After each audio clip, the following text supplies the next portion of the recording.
So this has been a very crazy turn of events. So I originally just wanted a robot to make well, it wasn't like my primary goal, but I guess in the end I did want to create a singularity. And the scary thing is that even though all of these things have happened, that still isn't entirely out of the question. I mean, if you look at the stats for Curie, it's 35 empathy. It says it's singular right there, so I mean, so long as this thing with China and everything else doesn't end up getting me killed, getting Curry killed, or anything like that, I have created a singularity, an empathetic robot, which was the ultimate goal. So let's go ahead and see what the Colonel's thing is. I don't have a name for him yet or anything, so let's go ahead. The speaker starts a video that appears to be a drone's view of a scrubby countryside. You estimate from the latitude and longitude readout in the center that is probably the southeastern part of China. There's a targeting reticule on... It actually says reticule, not reticle. Reticule on the center of the drone's field of vision. This is a live video feed from a drone on a capture or kill mission, the Colonel narrates.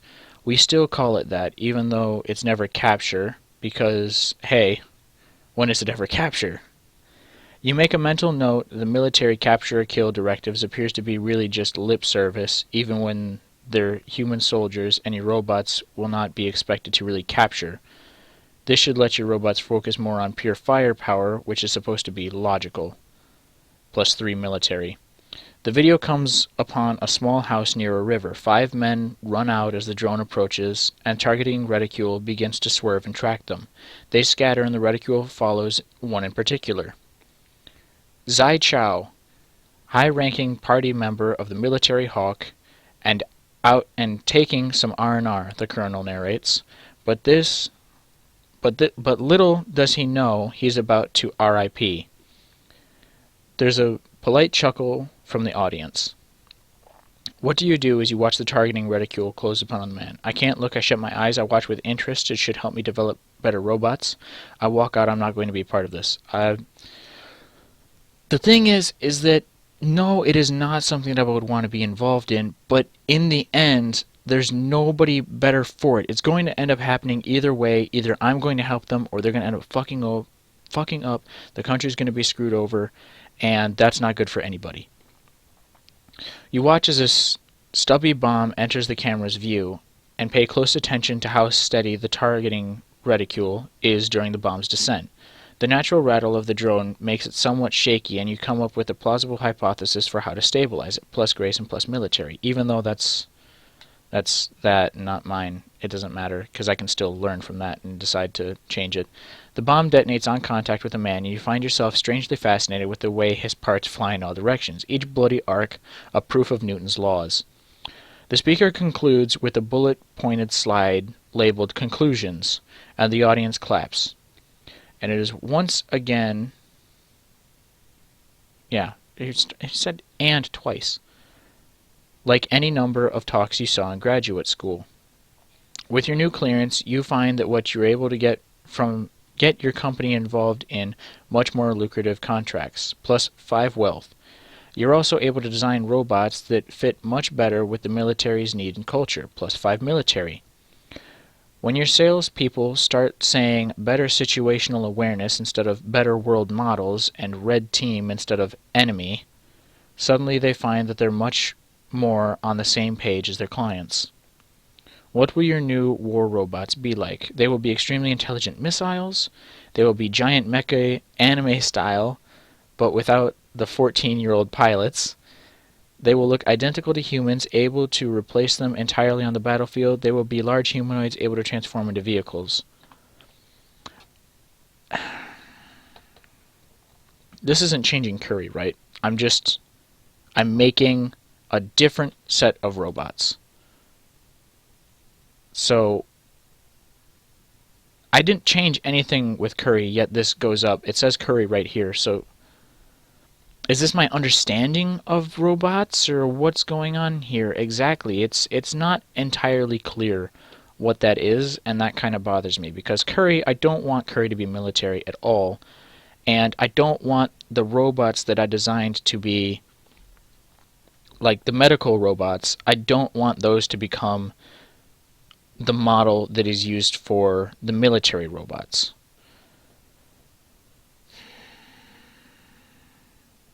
You should make really smart missiles. You sometimes wonder what it's like to be one of your missiles. They are born with just one yearning to be united with their target in a fiery climax.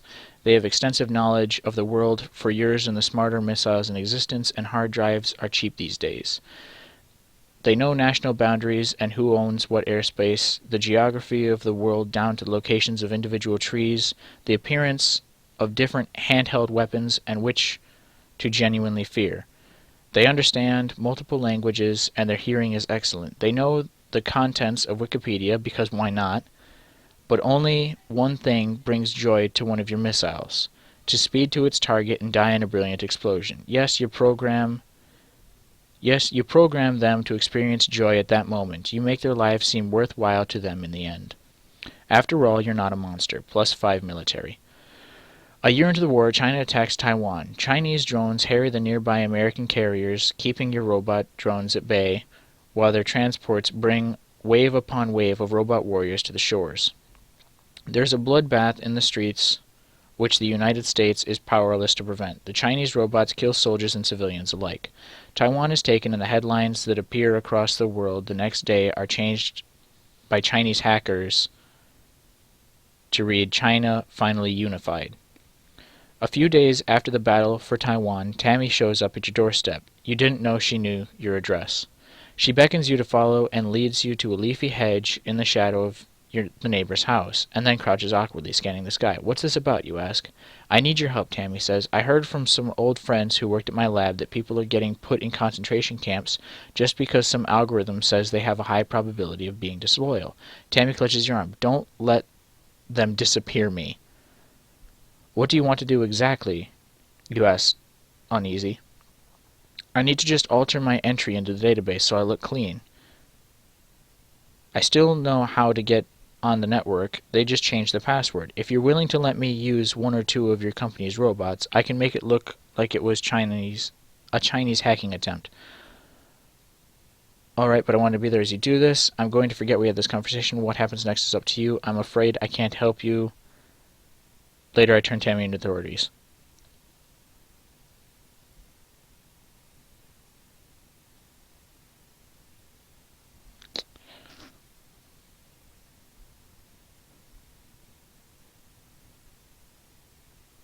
Well, I can't give her my robots because that would be a security breach,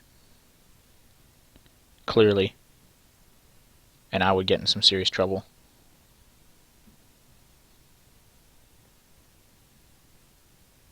But not revealing anything to her or anything like that. She still hasn't even proven that she did anything, right? She just told me that she worked for a company. I'm sorry, I forget that ever happened. Tammy frowns. "You really don't like me at all, do you?" Without waiting for an answer, Tammy scurries away through the bushes like a weasel avoiding the sight of eagles and is gone. It's still up there. Some days after that, you have a visitor at your mom's place, a man in a suit who shows you an FBI badge. "Sorry to bother you, Dr. Tesla." Yes, I'm Doctor.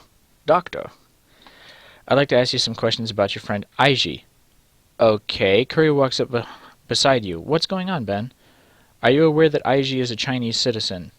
asked the man in the suit. "You're mistaken. Aiji is Japanese." "I know. No, I was not aware of that." "I have no fucking clue."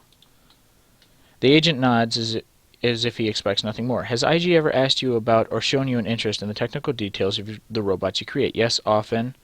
Only once in graduate school." "No, he's never shown much interest." "Yeah, not really."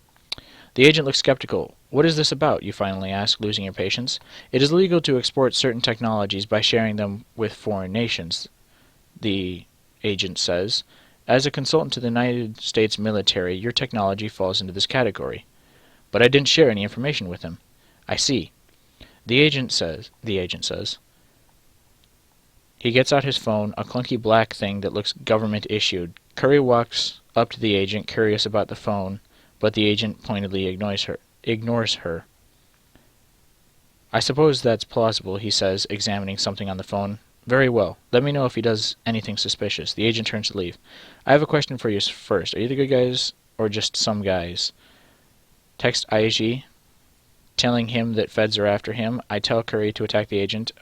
I let the agent go about his business. Well, go about his business.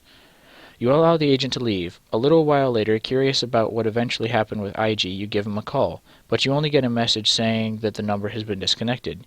You hear rumors of some Asian Americans being disappeared to concentration camps, and you wonder whether that was IG's fate. Phoenix Robots does very well supplying the military with robots, and you reap some of the profits, +3 wealth. Great. What is my wealth at now? Quite wealthy. Yeah, sure. Alright. Am I going to get that option of, like, the things to buy or anything like that? Can I finish upgrading Curry? It's doing well enough that you could develop some robots on the side that are not necessarily destined for military clients. Josh agrees to let you pursue a side project if you like. What kinds of robots will you develop while the war rages? Companion bots to take the place of loved ones who are far away. Worker bots for the factories. Better medical bots to help those hurt by drone bombing runs.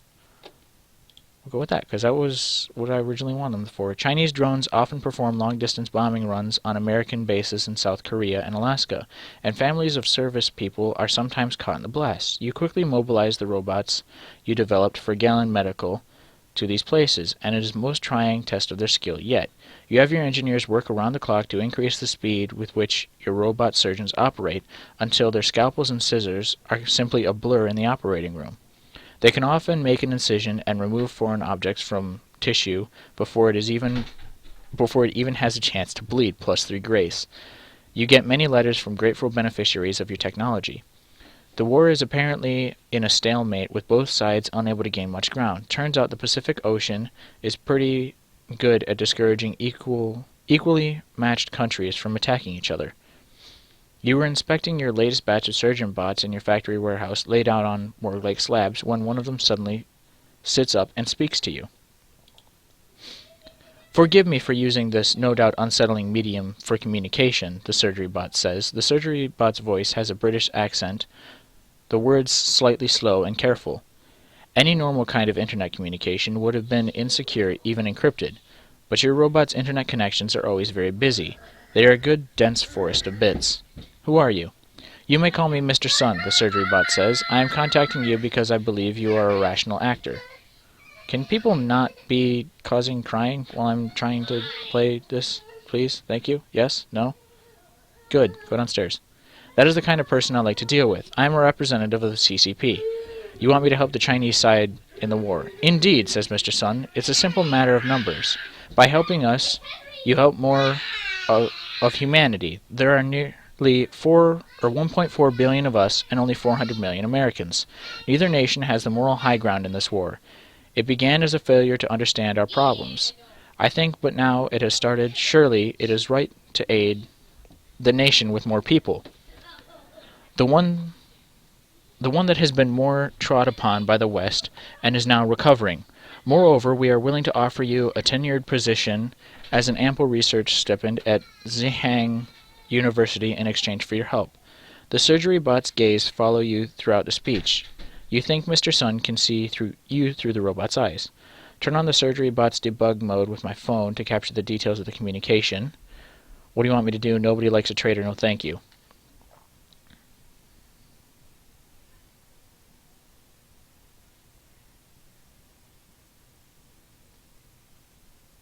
Well, I'm clearly not going to do that second one. I'm trying to think what it would decide, like turn on the surgery bot's debug mode with my phone to capture details of the communication. Like, obviously I would want to figure out what's going on and do that. Or I could just straight up turn it down, but it's a surgery bot, so, I mean, it is my robot. It could fucking kill me right there on the spot. With practice motion, you pull out your smartphone and use a listen app to turn on the debug mode within the surgery bot so that the packet capture for your interaction with Mr. Sun flows to your server. Ben, the communication is lost, the surgery bot says. Mr. Sun has hung up. The surgery bot's eyes widen and then slumps, wilting. I don't feel good. My cell phone batteries feel hot. You realize that the surgery bot may be the victim of a cyber attack using the same port that Mr. Sun used to contact you. Perhaps Mr. Sun intended to eliminate the evidence of this conversation by eliminating you. Tell the surgery bot to try to figure out where the attack is coming from and resist it. Rip the cell phone batteries from the surgery bot's body. Run out of the building. Fuck that, I'm getting out of there.